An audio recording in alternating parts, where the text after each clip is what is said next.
Hello, and welcome to this video on payment terms and cash discount when a series of partial payments are made.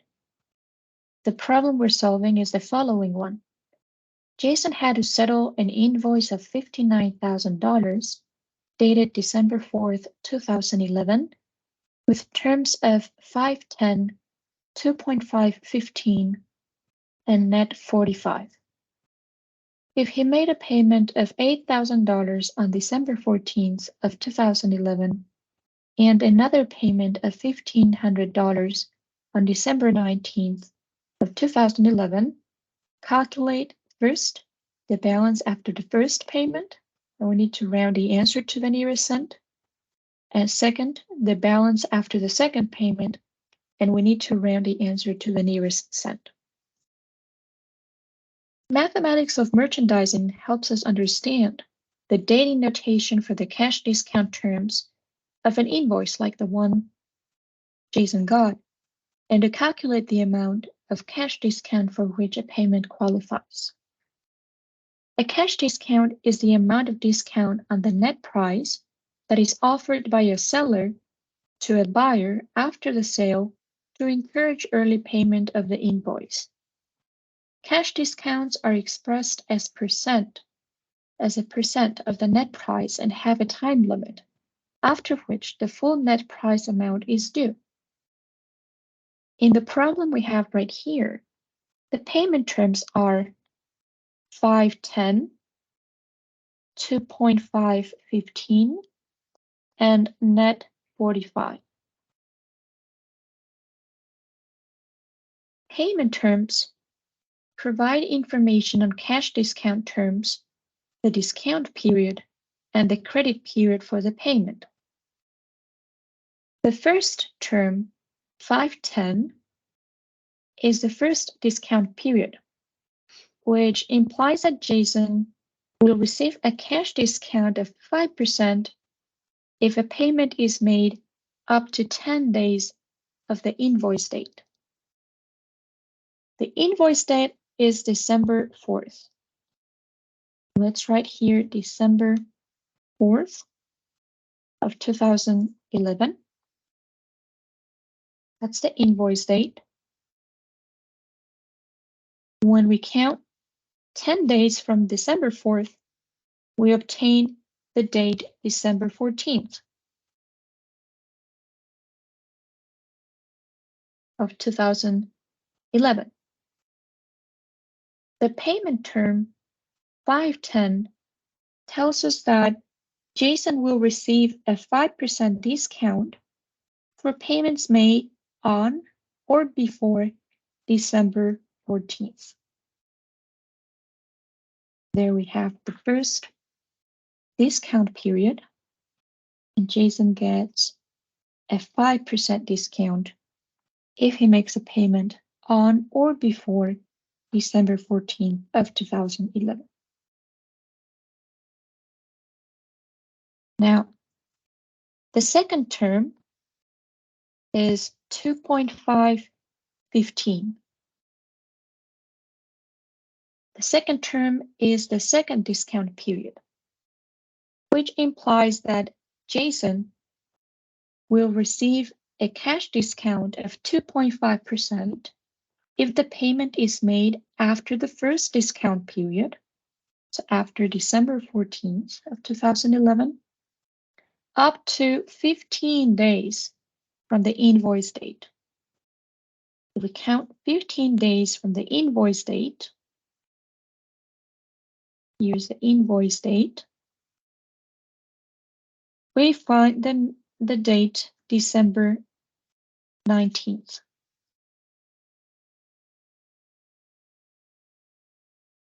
So the second payment term, 2.515, tells us that Jason will receive a 2.5 discount for payments made after December 14th, but on or before December 19th.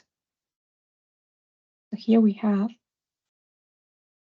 the second period, discount period, going from after December 14th until December 19th. Now then we have the third term. The third term, net 50, is the credit period, which implies that Jason is expected to settle the full payment within 45 days of the invoice date. In other words, Jason needs to pay the full amount of $59,000 by the date we get when we count 45 days from December 4th of 2011. And that date is January 18th of 2012.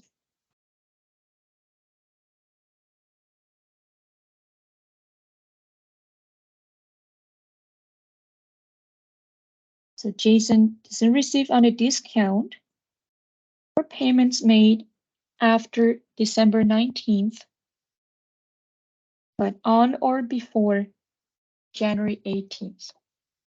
And he is expected to settle the amount by January 18th of 2012. If Jason does not settle the full payment within the credit period, a late penalty may apply in addition to the invoice amount. Now, Jason is making partial payments.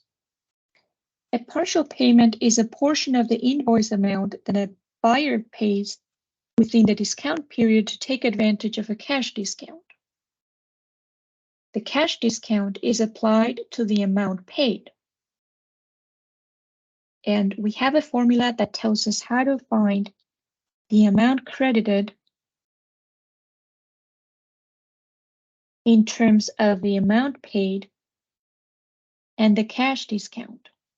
We have that the amount credited equals the amount paid divided by 1 minus D, where D is the cash discount rate.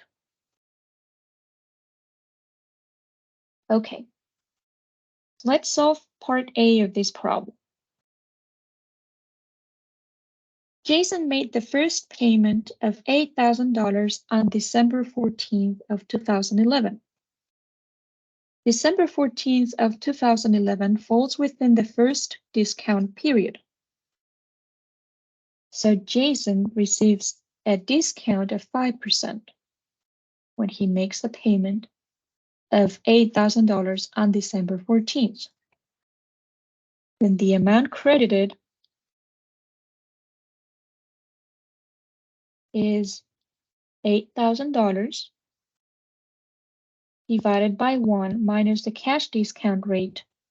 And that rate is the decimal corresponding to 5%. So we do 0.05.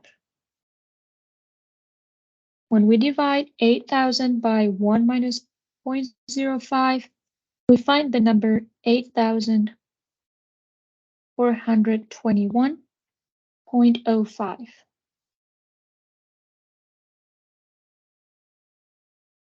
Then the balance after the first payment is given by the $59,000, take away the amount credited, 8,421.05, and when we subtract those numbers, we get the value 50,578.05. That's what Jason still has to pay after the first partial payment. Now for part B. The second payment of $1,500 was made on December 19th of 2011. And that date, December 19th of 2011, falls after the first discount period, but within the second discount period. Because the date falls within the second discount period,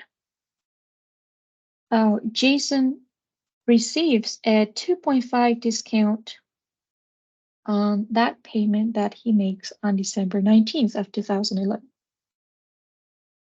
And the amount credited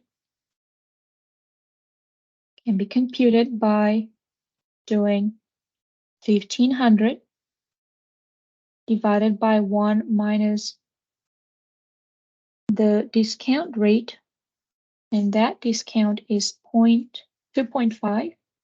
So we're working with the number 0.025. When we divide 1,500 by 1 minus 0.025, we get the value